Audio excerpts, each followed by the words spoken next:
So I think we still got a race problem and a gender problem. And to win, we should have had a white guy, especially when you lose these races, you got to beat the other team.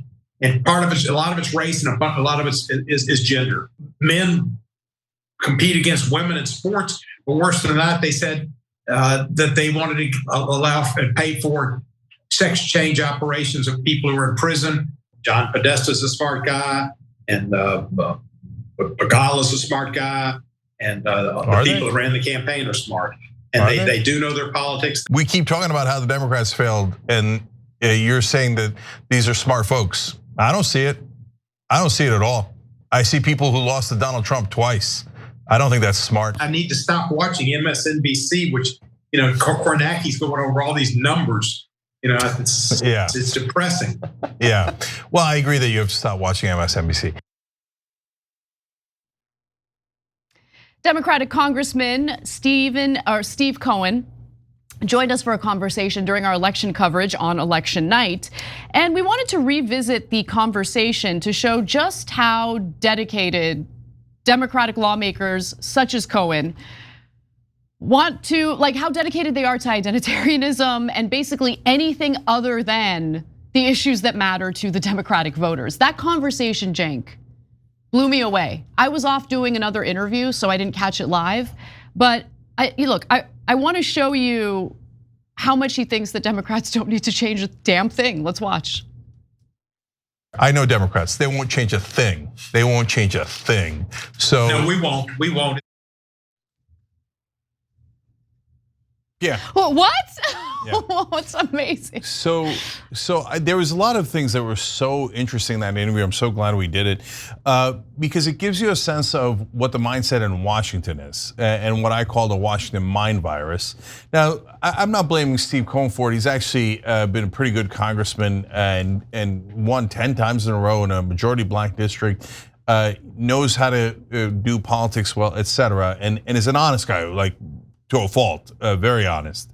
And he clarified the white man comment a little bit later, but he's not trying to say we only have to have white guys running. On the other hand, he does believe in identity politics. And so all the things that he said are things that almost all Democratic congresspeople in Washington believe. And that's the problem. The problem isn't Steve Cohen. The problem is the mindset. And so yeah, he's just one example, right? It's kind of the hive mind of the Democratic 100%. Establishment. That's right. That's why I'm calling it the Washington mind virus, right? Mm-hmm. And so they think that it's first we got to get the demographics right, guys. I don't know if you know this, but Trump won Latino men. Period. He won the popular vote. Period. So this whole now the Latinos are on our side, and what we're going to do with women and all this identity politics. It doesn't matter if you don't deliver for any of them, and they're just not getting it, right?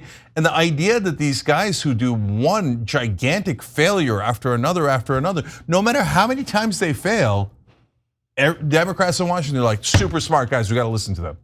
Why? So let's get to the substance. Let's hear him out in regard to what he believes went wrong with Kamala Harris and the Democrats this time around in the 2024 presidential race. What do you think went wrong in the Kamala Harris Democratic campaign against Trump here? It's hard to say. I mean, I thought she ran a pretty good campaign, but I don't know that she was her strongest candidate. There's still probably a little antipathy towards a woman being president. And there's probably still some racial antipathy. Barack won. Barack did fabulous, but it was Barack's election that brought it back about Donald Trump.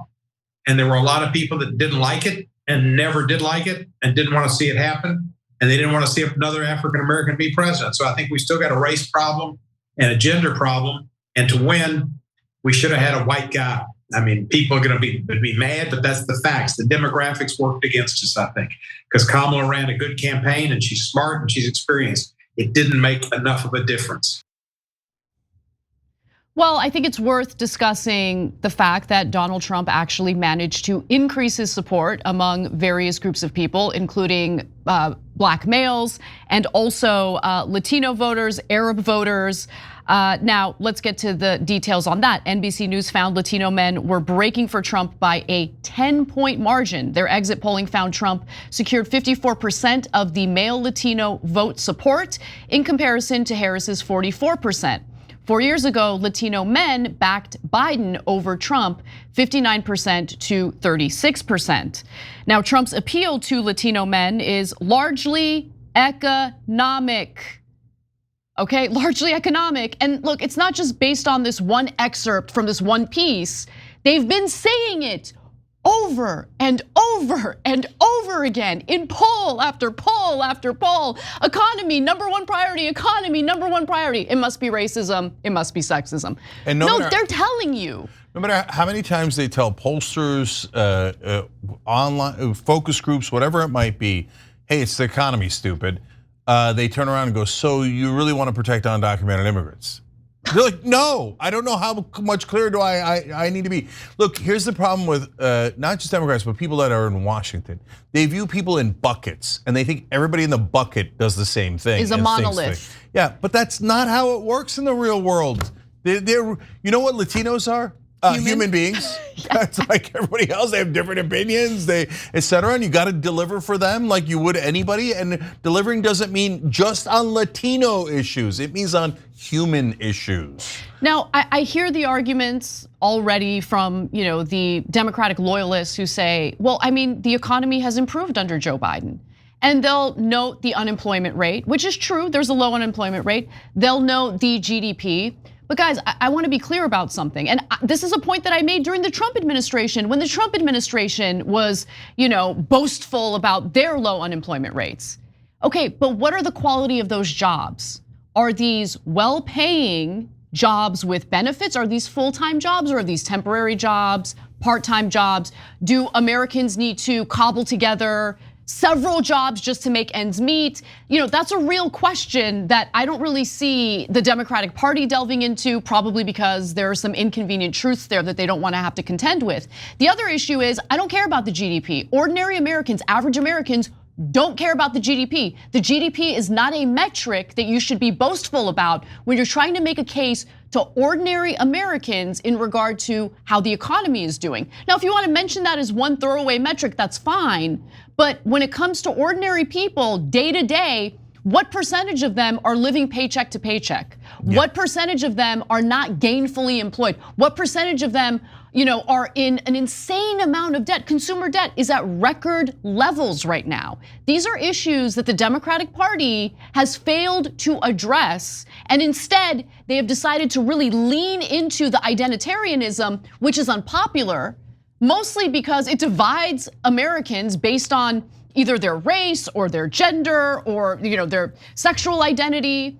And at the same time, it leads to one ploy from the Democratic Party over and over again, and that's scolding, constant accusations of either racism, bigotry, misogyny. People are sick of it. You're gonna lose support among voters if that's your only game, if you're a one-trick pony and that's the only thing you campaign on. And there's one other problem with what he was saying there. He's talking about, did we have the right candidate? Did she run a good campaign? She ran a good campaign. No, she didn't. She ran a terrible campaign, but Democrats in Washington don't understand that because they think, what do you mean? She did the standard things. She went and did mainstream media. She raised $1 billion. What else can you do? My God, you raised $1 billion. The other thing you could do is win. And so, and would it have mattered if they had another corporate robot instead of this corporate robot? It wouldn't have mattered at all because you guys are missing the forest for the trees, right? But the real issue is you keep running people who are doing talking points, and they won't waver from whatever the donors want at all. We'll talk more about it later in the show, right?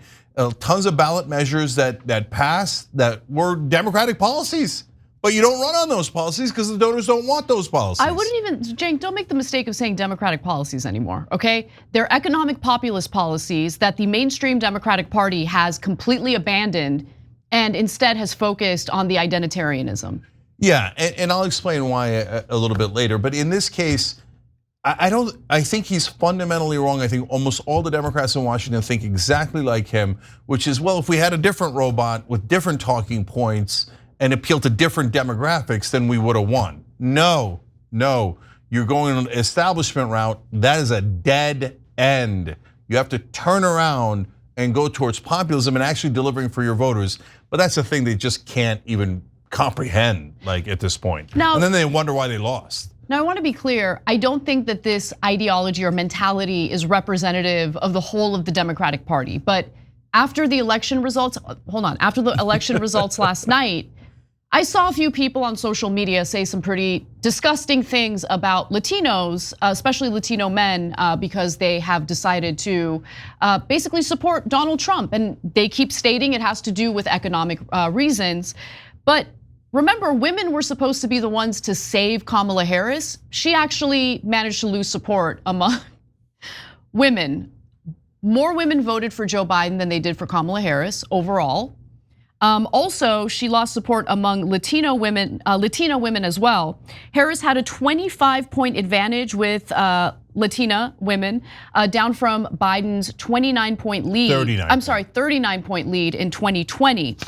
And again, in fact, more women voted for Biden than Harris. Biden won them by 57%. Harris won them by 54%. Also, 8 in 10 black voters supported Harris, which is still an overwhelming majority. But that's still down from the roughly 9 in 10 who backed Biden. So are they also racist and sexist too? Look, they probably will claim that. Anyway, look, guys, all of this is the wrong way of thinking about it. So instead of berating which demographic group betrayed you, first of all, they didn't owe you anything.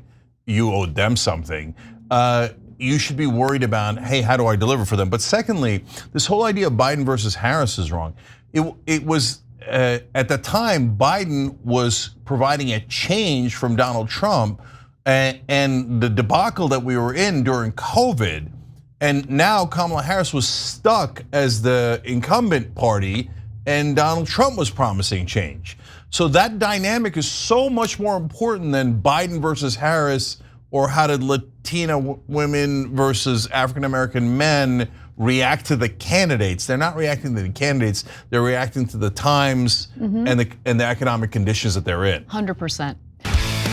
Thanks for watching. If you become a member, you get to watch all this ad-free, except for, of course, this ad. Still, hit the join button below.